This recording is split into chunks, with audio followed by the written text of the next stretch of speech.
तो नेक्स्ट है दोस्तों संस्थावाद एवं नव संस्थावाद, institutionalism and new institutionalism.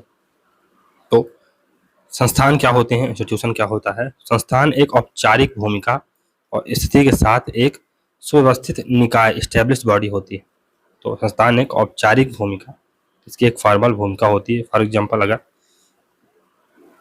UGC को देखा जाए तो ये एक संस्थान है, निकाय है, जिसकी एक औपचारिक भूमिका है, फॉर्मल भूमिका है। स्थिति के साथ एक सुस्थापित निकाय, एस्टेब्लिश्ड बॉडी है। व्यापक रूप से यह खेल के नियम जैसे नियमों का समूह है जो नियमित एवं पूर्वानुमेय व्यवहार सुनिश्चित करता है। तो इसके खेल के कुछ नियम है, यूजीसी की कुछ गाइडलाइंस हैं, या जब उसको बनाया गया तो कुछ उसको कार्य सौंपे गए थे, पहले से ही डिसाइडेड कार्य सौंपे गए थे, इसका वो निष्पादन कर रहा है।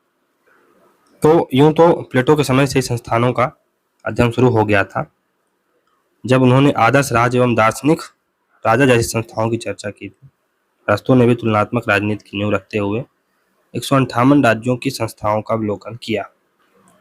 लेकिन इस समय संस्थाओं के अध्ययन में सरकार के सिद्धांत व व्यवहार का विश्लेषण नहीं किया गया। क्यों है कि बजाय क्या होना चाहिए पर ज़्यादा फोकस था। वही बात है कि ये नॉर्मेटिव अप्रोच थी, आइडियलिस्टिक अप्रोच थी, जहाँ पर व्हाट आर्ट टू बी पर फोकस किया जाता था, क्या है उस पर यानी व्हाट इज पर फोकस नहीं किया जाता था। 19वीं सदी में फ्रांसीसी विद्वान अलेक्स डी टॉकविले ने अपनी प्रसिद्ध कृति डेमोक्रेसी इन अमेरिका 1835 में बुक आती है, तो सरकारी संस्थाओं के सिद्धांत व व्यवहार, थ्योरी एंड प्रैक्टिस के अध्ययन की नींव रखी। बाद में बेजहार्ट ने अपनी कृति द इंग्लिश कॉन्स्टिट्यूशन 1867 में ब्रिटिश कैबिनेट की तुलना अमेरिकी राष्ट्रपति से की। भूतपूर्व अमेरिकन राष्ट्रपति एवं राजनीतिक विचारक वुडरो विल्सन ने अपनी कृति कांग्रेसनल गवर्नमेंट 1885 में भी इस दिशा में एक सराहनीय प्रयास किया था। 19वीं सदी के अंतिम दशकों एवं 20वीं सदी की शुरुआत में लॉर्ड जेम्स ब्राइस, लॉवेल व एस्ट्रोगोर्स्की ने संस्थावाद के विकास में महत्वपूर्ण भूमिका निभाई। बाद में हरमन फाइनर एवं कार्ल जे फ्रेडरिक ने भी संस्थावाद को दार्शनिक, कानूनी एवं औपचारिक दृष्टिकोण से भिन्न बनाने में मदद की। इन विद्वानों ने संस्थावाद में सिद्धांत व व्यवहार, तथ्यात्मकता, तकनीक, अनुभववाद को बढ़ावा दिया। संस्थावाद अर्थ एवं विशेषताएं।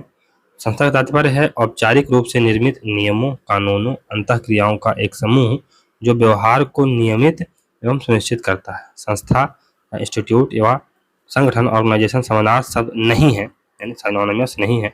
संस्था एक व्यापक शब्द है जिसमें संगठन, उसकी कार्यविधियां, नियम, कार्यप्रणाली आदि शामिल होते हैं। फॉर एग्जाम्पल अगर यूपीएससी एक संगठन, एक संस्था है अगर ये, तो इसमें उसका संगठन भी आ जाएगा, उसकी कार्यविधियां भी आ जाएंगी, उसके नियम भी आ जाएंगे, उसकी कार्यप्रणाली शामिल होती है, जो उसके सदस्यों हम अन्य लोगों पर प्रभाव डालती है। तो न केवल यूपीएससी के मेंबर्स पर उसके जो नियम है या कार्यविधि है, कार्यप्रणाली है, प्रभाव डालती है, बल्कि अन्य लोगों पर, फॉर एग्जाम्पल यूपीएससी एस्पिरेंटों के ऊपर भी ये प्रभाव डालती है, उनके व्यवहार को नियंत्रित करती है, परिवर्तित करती है ना। संसद, राष्ट्रपति, कैबिनेट, नौकरशाही आज औपचारिक संस्थाएं, फॉर्मल इंस्टीट्यूशंस हैं, जबकि दबाव समूह, जाति, धर्म, मीडिया, एनजीओ आदि अनौपचारिक संस्थाएं। एक संस्था के सदस्यों के बीच कुछ साझा मूल्य या अर्थ होते हैं। साझा मूल्य मार्च एवं ओल्सन वाले मानकीय संस्थावाद की तो केंद्रीय धारणा है। तो शेयर्ड वैल्यूज मार्च एवं ओल्सन वाले जो मानकीय नॉर्मेटिव इंस्टीट्यूशनलिज्म है के कोर कॉन्सेप्ट है। संस्थावाद के तहत संस्थाओं का अध्ययन किया जाता है। यह दो प्रकार का है, परंपरागत संस्थावाद और नव संस्थावाद। तो परंपरागत संस्थावाद या संस्थावाद की विशेषताएं क्या है? तो ट्रेडिशनल इंस्टीट्यूशनलिज्म की विशेषताएं क्या है? यह सरकार, संविधान जैसी औपचारिक कानूनी संस्थाओं का वर्णन करता है। यह सरकार, संविधान जैसी औपचारिक कानूनी संस्थाओं का वर्णन करता है। संस्थावाद दार्शनिक, ऐतिहासिक, कानूनी उपागमों के प्रयोग से संबंधित है। ज़्यादा मूल्य आधारित या मूल्य भारित, आदर्शात्मक, अमूर्त है तथा इसमें आत्मनिष्ठता ज़्यादा होती है। जहाँ राजनीति विज्ञान में पहले राज्य का अध्ययन होता था, संस्थावाद के तहत सरकार व उसके अंगों का अध्ययन होता है। यह संस्थानों का व्यवस्थित विश्लेषण एवं समाज पर उनके प्रभाव का अध्ययन करता है। जहाँ महाद्वीपीय परंपरा राज्य केंद्रित यानी स्टेट सेंट्रिक है, वहीं आंग्ल अमेरिकन परंपरा पहले संस्थान केंद्रित थी यानी इंस्टीट्यूशन सेंट्रिक थी, बाद में ये व्यक्ति केंद्रित रही। तो संस्थावाद ज़्यादा तुलनात्मक है, पर यह अंगों की बजाय पूरे सिस्टम से तुलना करता है। बिगाय पीटर्स ने अपनी कृत institutional theory in political science the new institutionalism 1999 में पुराने संस्थावाद की निम्नलिखित विशेषताएं बताई। पुराने संस्थावाद की क्या विशेषताएं हैं, तो ये लीगलिज्म पर ज़्यादा भरोसा करता है, विधिवाद पर आधारित है। यहाँ पर संरचनावाद यानी स्ट्रक्चरलिज्म पाया जाता है, समग्रवाद यानी होलिज्म पाया जाता है, इतिहासवाद यानी हिस्टोरिसिज्म पाया जाता है और मानकीय विश्लेषण नॉर्मेटिव एनालिसिस पाया जाता है। तो विधिवाद यानी लीगलिज्म, तो पुराना संस्थावाद शासन में कानून की केंद्रीय भूमिका मानता है, शासन में कानून की केंद्रीय भूमिका मानता है। कानून के माध्यम से ही सरकार अपने नागरिकों के व्यवहार को प्रभावित करती है। राजनीतिक संस्था के कारण संबंध होने का तात्पर्य है कानून के साथ संबंध होना। तो बेसिकली इसमें कानून, लीगलिज्म में कानून की केंद्रीय भूमिका रहती है। फिर संरचनावाद स्ट्रक्चरलिज्म, संरचनावाद व्यक्ति की बजाय संरचनाओं को महत्वपूर्ण मानता है।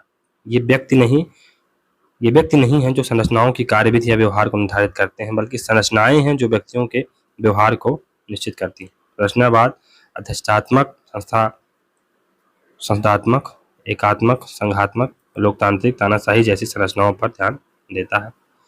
फिर होलिज्म, तो पूरा संस्थावाद औपचारिक संस्थाओं का समग्र अध्ययन करता है, न कि इसके अलग अलग अंगों का। यह पूरी संसदीय व्यवस्था का अध्ययन करता है, न कि लोकसभा, राज्यसभा, नौकरशाही, राजनीतिक दल आदि के अंगों का। यह बिस्ट यानी माइक्रो की बजाय माक्रो यानी समष्टि अध्ययन पर फोकस करता है। तो ये ओवरऑल पर्सपेक्टिव देखता है, ना कि एक एक छुटमुट अध्ययन करे, इंडिविजुअल टू इंडिविजुअल अध्ययन नहीं, पूरी मानवता का अध्ययन करेगा। ऐतिहासिकता हिस्टोरिसिज्म, तो पुराना संस्थावाद मानता है कि वर्तमान संस्थाओं की बेहतर समझ के लिए इतिहास में झांकना होगा।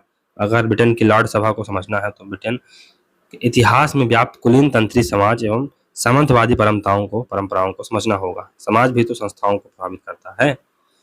नॉर्मेटिव एनालिसिस यानी मानकीय विश्लेषण, तो पुराने संस्थावादियों ने अपने राजनीतिक विश्लेषण में आदर्शवादी तत्वों का इस्तेमाल किया। अच्छी सरकार, आदर्श व्यवस्था आदि की उन्हें ज़्यादा चिंता थी। इसका बल क्या होना चाहिए पर था, मानक एवं मूल्य इनकी कोर थीम थी। मुख्य संस्थावादी विचारक हैं, पुराने जो संस्थावादी विचारक हैं, लॉर्ड जेम्स ब्राइस हैं। इनकी जो पुस्तक है अमेरिकन कॉमनवेल्थ 1888 में आती है, अमेरिकन कॉमनवेल्थ। फिर इनकी पुस्तक है मॉडर्न डेमोक्रेसीज, 1921 में आती है, मॉडर्न डेमोक्रेसीज। फिर मॉडर्न डेमोक्रेसीज में विभिन्न लोकतंत्रों की व्याख्या के साथ साथ विधायिकाओं की कार्य पद्धति व उनके पतन का वर्णन किया गया। ब्राइस का प्रसिद्ध घोष है, प्रसिद्ध कथन है, तथ्य एंड अधिक तथ्य, fact and more fact is the need of the hour. American Commonwealth 1888, modern democracy 1921। Lowell की पुस्तक है government and parties in continental Europe, governments and parties in continental Europe, 1913 में आती है। ऑस्ट्रे गोर्स्की की पुस्तक है democracy and the organization of political party, democracy and the organization of political party, 1902 में। हरमन फाइनर की पुस्तक है theory and practice of modern government, 1932 में आती है। कार्ल जे फेटरी की पुस्तक है कॉन्स्टिट्यूशनल गवर्नमेंट एंड पॉलिटिक्स, 1937 में आती है, constitutional government and politics.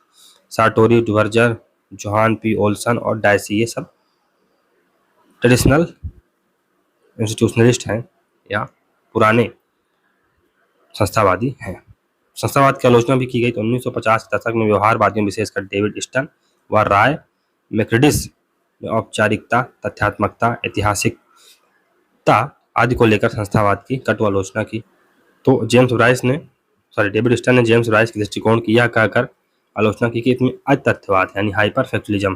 Bryce ने फैक्ट एंड मोर फैक्ट पर जो बल दिया है, स्टन ने इसे हाइपर फैक्चुअलिज्म, अतथ्यवाद कहा है। ऐसी प्रवृत्तियों की स्टन ने सैद्धांतिक कुपोषण, तथ्यों की निष्प्रयोजकता यानी theoretical malnutrition and surfeit of facts देकर उसको आलोचना करते हैं। राय मैक्रेडिस के अनुसार संस्थावाद गैर तुलनात्मक, सीमित, स्थिर व विवरणात्मक है। संस्थावाद गैर तुलनात्मक है, सीमित है और स्थिर है तथा विवरणात्मक है।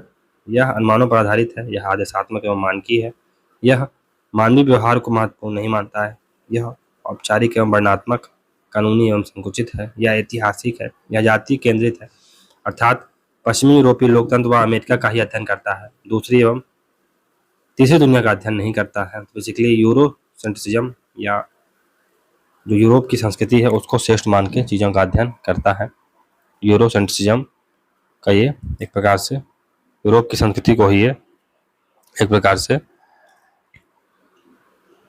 महत्वपूर्ण मानता है। लेकिन जीन ग्लेंडन, स्टन व मैक्रेडिस की आलोचनाओं को सही नहीं मानते हैं। ब्लांडेल के अनुसार हंटिंगटन द्वारा अपनी पुस्तक political order in changing society 1968 में वर्णित संस्थाकरण, इंस्टीट्यूशनलाइजेशन व आमंड का संरचनात्मक प्रकारात्मक उपागम भी संस्थाओं को महत्वपूर्ण स्थान देता है। तो नेक्स्ट है नव संस्थावाद, न्यू इंस्टीट्यूशनलिज्म। तो 1950 व 60 के दशक में व्यवहारवाद की वजह से राजनीति विज्ञान की पूरी विषय वस्तु व अध्ययन पद्धतियां ही बदल गईं। विषय ज़्यादा अनुशासनात्मक हो गया। मनोविज्ञान व समाजशास्त्र ने इसमें महत्वपूर्ण भूमिका अदा की। राजनीति के अध्ययन में बड़े पैमाने पर संस्थाओं के अध्ययन को शामिल किया गया था। यह पारंपरिक संस्थागत नियमों, प्रक्रियाओं और सरकार के औपचारिक संगठन और कानून और इतिहास के अध्ययन में प्रयोग किए जाने वाले तरीकों के समान नियोजित तरीकों पर केंद्रित था। व्यवहारवादी क्रांति के आगमन इसके अचिंतनशील एवं अनिवार्य वर्णनात्मक तरीकों के कारण 1960 व 1970 के दशक के दौरान संस्थावाद हाशिए पर चला गया। नव संस्थावाद विशेषकर मानकीय संस्थावाद ने व्यवहारवाद पर पद्धति वैज्ञानिक व्यक्तिवाद मेथोडोलॉजिकल इंडिविजुअलिज्म, रिडक्शनिज्म, अपचयवाद, यूटिलिटेरियनिज्म के आधार पर आक्षेप लगाए। 1980 दशक में राजनीतिज्ञों ने इसमें पुनः रुचि लेना आरंभ किया, जिसने नव संस्थावाद न्यू इंस्टीट्यूशनलिज्म कहा जाता है।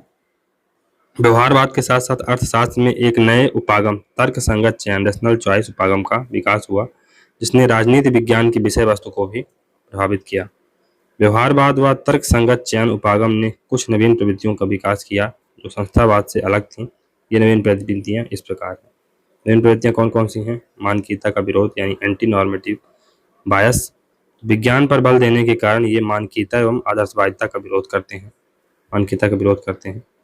फिर पद्धतिगत व्यक्तिवाद यानी मेथोडोलॉजिकल इंडिविजुअलिज्म। पद्धतिगत व्यक्तिवाद पद्धतिगत समग्रता वाद यानी मेथोडोलॉजिकल होलिज्म के विरोधी हैं। फिर आगत पर बल है इनका, इनपुटिज्म का बल है। तो स्टर्न के व्यवस्था सिद्धांत में आउटपुट की बजाय इनपुट पर बल है तथा ब्लैक बॉक्स की अवधारणा ली गई। तो पद्धतिगत व्यक्तिवाद क्या है, मेथोडोलॉजिकल इंडिविजुअलिज्म क्या है? तो इसका तात्पर्य है कि राजनीतिक व्यवस्था में व्यक्तिगत यानी इंडिविजुअल का केंद्रीय स्थान है। राजनीतिक व्यवस्था में व्यक्ति का या व्यक्तिगत का, इंडिविजुअल का केंद्रीय स्थान है। मानव का व्यवहार ही समस्त राजनीतिक संस्थाओं व उसकी क्रियाओं को प्रभावित करता है।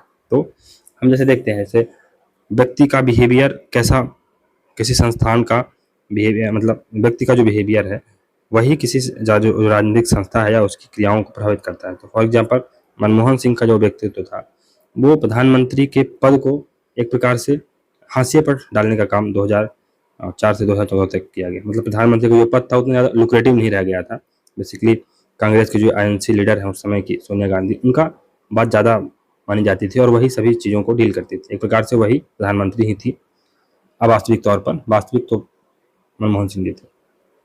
तो मानव का व्यवहार राजनीतिक संस्थाओं उसकी क्रियाओं को प्रभावित करता है, गतिविधियों को प्रभावित करता है। मोदी जी का बिहेवियर अलग है, तो पूरे पीएमओ को अपने केंद्र में रखते हैं और पूरे मंत्रियों को कम से कम ये है कि जो है तो मोदी जी हैं ना, सारी नीतियां पीएमओ से होकर निकलेंगी। तो मानव का व्यवहार ही समस्त राजनीतिक संस्थाओं से क्रियाविधियों को प्रभावित करता है। तर्कसंगत चयन उपागम भी व्यक्तिगत उपयोगिता अधिकतमकरण यानी इंडिविजुअल यूटिलिटी मैक्सिमाइजेशन पर आधारित है। यह समग्र की बजाय उसके अंगों को ज़्यादा महत्वपूर्ण मानता है। तो ये होल पॉलिटिकल सिस्टम की बजाय उसके अंग, फॉर एग्जाम्पल जुडिशरी, एग्जीक्यूटिव या लेजिस्लेचर, उसको महत्वपूर्ण मानता है पद्धतिगत व्यक्तिवाद। वाशिंगटन डीसी में कहावत है कि इमारतें टेलीफोन नहीं करती। तात्पर्य है कि व्हाइट हाउस में फोन नहीं किया जाता था। व्हाइट हाउस में से राष्ट्रपति के एक कार्मिक ने फोन किया था, अर्थात व्यक्ति महत्वपूर्ण है। तो इमारतें थोड़ी फोन करती हैं, कोई व्यक्ति ना फोन करेगा, या कि जो कोई बात होगी तो कोई व्यक्ति ही नहीं बात करेगा। और जो फॉर एग्जाम्पल यूजीसी है, तो यूजीसी में आप जाएंगे तो किससे बात करेंगे? यूजीसी से बात करेंगे, किसी व्यक्ति से ही ना बात करेंगे। यही बात है कि व्यक्ति महत्वपूर्ण है। इस प्रकार व्यवहारवाद एवं तार्किक चयन उपागम ने नव संस्थावाद की नींव रखी। नव संस्थावाद के आरंभिक विद्वान जेम्स मार्च व जोहान ओल्सन ने 1984 में अपने प्रसिद्ध लेख द न्यू इंस्टीट्यूशनलिज्म में नव संस्थावाद को एक आंदोलन कहा। नव संस्थावाद के प्रणेता भी मार्च एवं ओल्सन है।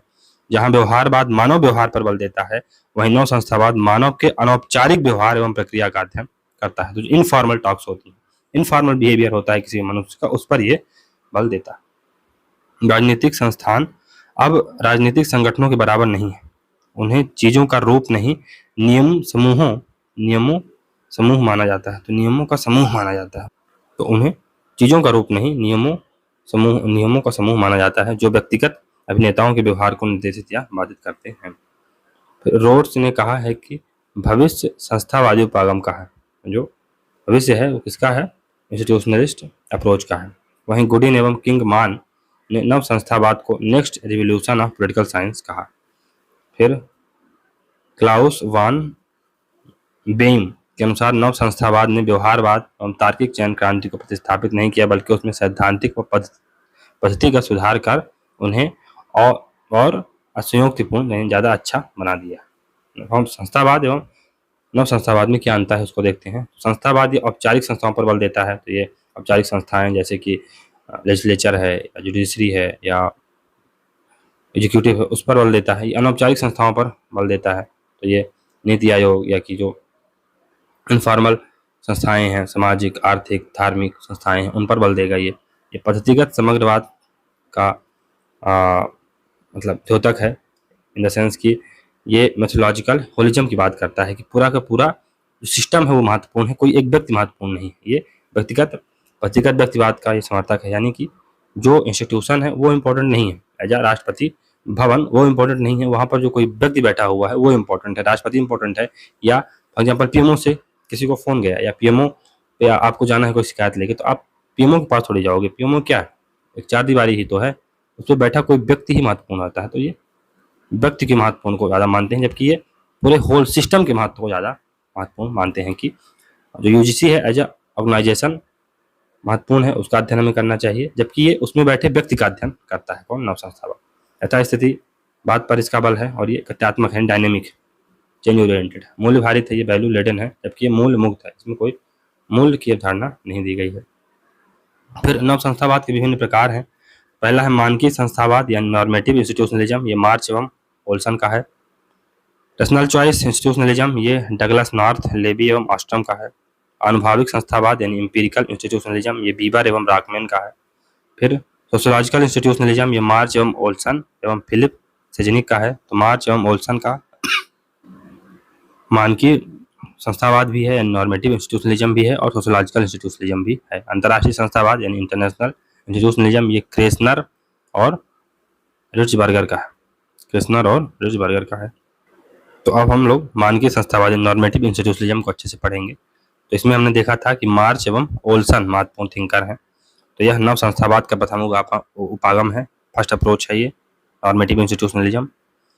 इसका जन्म जेम्स जी मार्च जो अमेरिकी समाजशास्त्री हैं व जोहान पी ओल्सन नॉर्वे के राजनीतिक विज्ञानी के द्वारा लिखे द लेख the institutionalism organizational factor in political life 1984 से हुआ। मानकीय संस्थावाद को सांस्कृतिक संस्थावाद भी कहते हैं। तो मानकीय संस्थावाद यह समझता है कि संस्था के मानक संस्था के कार्यों की प्रकृति का निर्धारण करते हैं। तो किसी भी ऑर्गेनाइजेशन का क्या मानक है, किसी भी इंस्टीट्यूशन का क्या मानक है, तो मेट्रो में जो मानक हैं अलग हैं, इंडियन रेलवे में मानक अलग। मेट्रो में जाके आप इंडियन रेलवे वाली मतलब जो व्यवहार है वो नहीं, बिहेवियर नहीं शो कर सकती। यही बात है कि संस्था है कि कार्यों की प्रकृति का निर्धारण कौन करता है, मानक, नॉर्म्स करते हैं, तो सदस्यों के व्यक्तिगत व्यवहार को निश्चित करते हैं। तो यही बात है कि ये सदस्यों के व्यक्तिगत व्यवहार को निश्चित करते हैं। इस संबंध में मार्च व ओल्सन की प्रसिद्ध अवधारणा है तर्क की संगति, लॉजिक ऑफ एप्रोप्रिएटनेस। तर्क की संगति का तात्पर्य है कि कैसे राजनीतिक संस्थाओं में सन्निहित मूल्य एवं मानक नॉर्म्स व्यक्तियों के व्यवहार को आकार देते हैं। मार्च एवं ओल्सन ने अपने लेख द न्यू इंस्टीट्यूशनलिज्म 1984 में व्यवहारवाद एवं तर्क संगत चयन उपागम की 5 विशेषताएं बताई। पहला है कॉन्टेक्सचुअलिज्म यानी संदर्भवाद।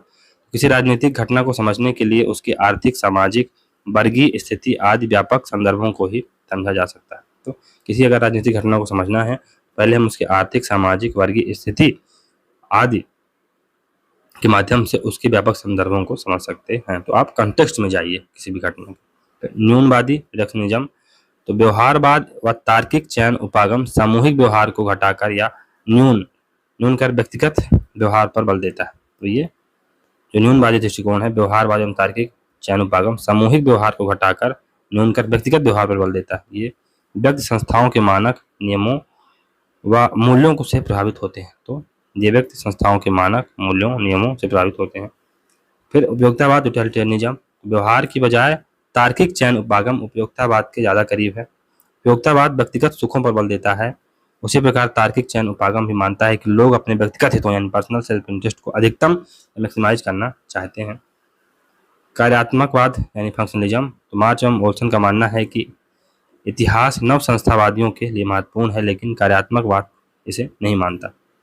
फिर नेक्स्ट है साधनवाद यानी इंस्ट्रूमेंटलिज्म, तो व्यवहारवाद व तार्किक चयन सिद्धांत संस्थाओं को व्यक्तिगत हित पूर्ति वाले साधन मानते हैं। मार्च एवं ओल्सन ने व्यवहारवाद व तार्किक चयन सिद्धांत की उपरोक्त 5 विशेषताओं की खिलाफत व विरोध में ही मानकीय उपागम का प्रतिपादन किया। यह उपागम व्यक्तिगत कार्यवाही की बजाय सामूहिक कार्यवाही पर ज्यादा बल देता है। मार्च एवं ओल्सन को नव संस्थावाद का संस्थापक माना जाता है। पर्सनल चॉइस इंस्टीट्यूशनलिज्म, तो तार्किक चयन संस्थावाद मार्च व ओल्सन वाले मानकीय संस्थावाद या नॉर्मेटिव इंस्टीट्यूशनलिज्म का विरोधी उपागम है। यह सामूहिक कार्यवाही मानकों एवं मूल्यों की बजाय व्यक्तिगत उपयोगिता अधिकतम करने पर बल देता है। तार्किक चयन उपागम पेरेटो के इष्टतम यानी पेरेटोस ऑप्टिमलिटी पर आधारित है। पेरेटो का इष्टतम के अनुसार संसाधनों का बंटवारा इस प्रकार किया जाता है कि जिसको संसाधन दिए जाएं उसे तो फायदा होता ही है, दूसरों को भी नुकसान नहीं, अर्थात दूसरों को नुकसान पहुंचाए बिना किसी एक पक्ष में संसाधन को बांटना। यह उपागम सामाजिक संरचनाओं एवं सोशल स्ट्रक्चर की अवहेलना करता है। इसकी कमी है। प्रमुख समर्थक हैं Douglas North, Margaret Levi, Elinor Ostrom, Vivien Smith. फिर ऐतिहासिक संस्थावाद हिस्टोरिकल इंस्टीट्यूशनलिज्म, तो इस उपागम के अनुसार सरकारी संस्थाएं व नीतियां इतिहास से प्रभावित होती हैं। पुरानी नीतियां नए नीति निर्णयों को आधार प्रदान करती हैं, अतः निरंतरता एवं संरक्षण कंटिन्यूटी एवं रिजर्वेशन इस उपागम के मूल बिंदु हैं। इसलिए विद्वान क्रिजनर ने कहा है कि पॉलिटिक्स आर पाथ डिपेंडेंट, यानी राजनीति है वो अपने रास्ते पर निर्भर करती है कि किस रास्ते पर धकेला जा रहा है। ऐतिहासिक सिद्धांत या ऐतिहासिक संस्थावाद पर 2 सिद्धांतों का प्रभाव है। पहला सामूहिक सिद्धांत यानी ग्रुप थ्योरी, और दूसरा संरचनात्मक कार्यात्मक यानी स्ट्रक्चरल फंक्शनल मॉडल का। समूह सिद्धांत कहता है कि राजनीति सीमित संसाधनों की प्राप्ति के लिए अंतर समूह संघर्ष यानी इंटर ग्रुप कॉन्फ्लिक्ट है, जबकि संरचनात्मक प्रकारात्मक या संरचनात्मक स्ट्रक्चरल फंक्शनल जो उपागम है राज्य व राज्य व्यवस्था विभिन्न समूहों व अंगों की अंतः क्रिया। ऐतिहासिक संस्थावाद यह मानता है कि संस्थाएं निम्न 2 तरीकों से व्यक्तिगत व्यवहार को प्रभावित करते हैं। पहला गणना यानी कैलकुलस जो व्यक्तिगत गणना को अधिकतम करता है। दूसरा सांस्कृतिक उपागम यानी कल्चरल उपागम जो यह मानता है कि व्यक्ति यूटिलिटी मैक्सिमाइजर नहीं बल्कि सैक्रिफाइजर्स हैं जो गणना पर ध्यान नहीं देते। प्रमुख विद्वान कौन कौन से हैं? पीटर ए हॉल और रोजमेरी टेलर और पीटर ए हॉल। फिर सोशलॉजिकल इंस्टीट्यूशनलिज्म सामाजिक संस्थावाद, तो यह सांस्कृतिक यानी कल्चरल व मानकीय नॉर्मेटिव संस्थावाद से मिलता जुलता है। मानक नॉर्म्स व संस्कृति इस उपागम के केंद्रीय तत्व हैं। तार्किक चयन उपागम के विपरीत यह मानता है कि संस्थाओं के मानक एवं नियम व्यक्तिगत व्यवहार का निर्धारण करते हैं। तो आप मेट्रो में जाकर अलग व्यवहार करते हैं और इंडियन रेलवे में आप अलग व्यवहार करते हैं। सामाजिक संस्थावाद भी मार्च एवं ओल्सन से जुड़ा हुआ है। उनके अनुसार संस्था तात्पर्य है नियमों व संगठित प्रथाओं के स्थायी समूह, relatively enduring collection of rules and organized practices. सामाजिक संस्थावाद मार्चन व ओल्सन के तर्क की संगत लॉजिक ऑफ एप्रोप्रिएटनेस से संबंधित है तथा यह अन्य उपागमों की बजाय संस्थाओं का व्यापक अर्थ ग्रहण करता है। मतक विचारक हैं मार्च व ओल्सन, फिलिप सेजनिक। फिर अनौपचारिक संस्थाओं के अध्ययन के लिए नव संस्थावाद ने समाजशास्त्रीय उपागम सोशलॉजिकल अप्रोच को अपनाया है। फिर एम्पिरिकल इंस्टीट्यूशनलिज्म अनुभाविक संस्थावाद, तो मानकीय संस्थावाद को छोड़ दें तो अनुभाविक संस्थावाद ही है जो पुराने संस्थावाद के सबसे ज्यादा नजदीक है। अनुभाविक संस्थावाद मानता है कि सरकारी संरचनाएं वैसे ही कार्य नहीं करती जैसे वो दिखाई देती। बहुत सारी अनौपचारिक संरचनाएं इसके कार्यों एवं निर्णयों को प्रभावित करती हैं। जैसे भारतीय संसद के निर्णयों पर जाति व धर्म का प्रभाव है, हम अनुभव से इसका पता लगा सकते हैं। फिर अंतर्राष्ट्रीय संस्थावाद इंटरनेशनल इंस्टीट्यूशनलिज्म, तो विभिन्न देशों का अंतर्राष्ट्रीय व्यवहार भी औपचारिक एवं अनौपचारिक संस्थाओं द्वारा प्रभावित होता है। विचारक है इसके क्रेजनर, बालकर, रिटबर्गर। क्रेजनर ने 1983 व रिटबर्गर ने 1993 में अंतर्राष्ट्रीय शासन सिद्धांत दिया। निष्कर्ष क्या है कि हम सब अब संस्थावादी, वी ऑल आर इंस्टीट्यूशनलिस्ट। नाउ। थेडर, स्टॉकपॉल और पियर्सन ऐसा बोलते हैं। प्रमुख विचारक तो संस्थावाद यानी इंस्टीट्यूशनलिज्म और नव संस्थावाद के जो प्रमुख विचारक हैं जेम्स राइस हैं, इनकी पुस्तक है मॉडर्न डेमोक्रेसी जो 1921 में आती है। लावेल है, कार्ल जे फ्रेडरिक है, हरमन फाइनर है, औपचारिक संस्थाओं, समग्रवाद, कानूनों एवं यथास्थिति पर इसका बल है। फिर जो नव संस्थावाद है इसके जो विचारक हैं जेम्स सी मार्च हैं, जोहान पी ओल्सन है, मार्च व ओल्सन मानक परक यानी नॉर्मेटिव संस्थावादी हैं। साथ ही साथ ये एक और कॉन्सेप्ट देते हैं, कौन सा, समाजशास्त्री सोशलॉजिकल इंस्टीट्यूशनलिज्म का भी कॉन्सेप्ट देते हैं।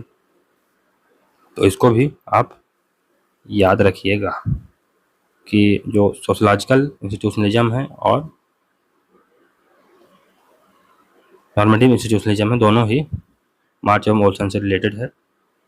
फिर तार्किक चयन संस्थावादी कौन है, डगलस नॉर्थ, एलिनॉर ऑस्ट्रॉम। ये अनौपचारिक संस्थाओं, व्यक्तिवाद, मानवीय व्यवहार व गत्यात्मकता पर डायनिज्म पर बल देते हैं। लॉर्ड जेम्स राइस की पुस्तक है अमेरिकन कॉमनवेल्थ 1888 में आती है, अमेरिकन कॉमनवेल्थ। मॉडर्न डेमोक्रेसी 1921 में आती है। लावेल की है governments and parties in continental Europe, governments and parties in continental Europe 1913 में। ऑस्ट्रोगोस्की की पुस्तक है democracy and organisation of political parties 1902 में आती है। हरमन फाइनर की है theory and practice of modern government 1932 में आती है।